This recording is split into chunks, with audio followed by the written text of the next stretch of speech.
Carrot பொரியல் எப்படி செய்யலான்னு பார்க்கலாம். ஃபர்ஸ்ட் வந்து 1/4 கப் அளவு, அதில் ஒரு கப் வந்து நான் எடுத்திருக்கேன் பாசிப்பயிறு. 2 வாட்டி அலசிக்கோங்க.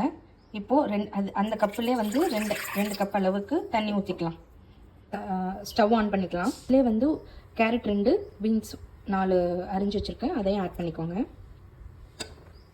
கிளறி விட்டு ஒரே ஒரு விசில் மட்டும் வைங்க. தாளிப்பு போட்டுடலாம். ஒரு 2 ஸ்பூன் கல்லெண்ணெய் போட்டுக்கோங்க. காஞ்சதும் 1/4 ஸ்பூன் கடுகு காஞ்சிருச்சு. அதே 1/4 ஸ்பூன் உளுந்து,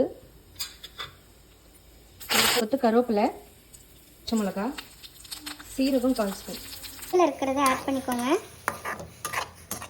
தண்ணி வந்து சுண்டட்டும். ஃப்ளேம் அதிகமாக வச்சுக்கோங்க.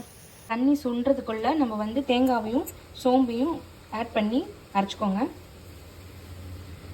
இப்போ தண்ணி சுண்டிடுச்சு. நம்ம வந்து இதை சேர்த்துக்கலாம். கிளறி விட்டுக்கோங்க. ஒரு நிமிஷம் வந்து ஹை ஃப்ளேமில் வச்சுக்கோங்க. அப்போ தான் வந்து நல்லாயிருக்கும், டேஸ்ட்டு வந்து இறங்கும். கடைசியாக கொத்தமல்லி ஆட் பண்ணிக்கோங்க. இது மாதிரி ஒரு வாட்டி ட்ரை பண்ணி பாருங்கள். கேரட் பொரியல் சூப்பராக இருக்கும்.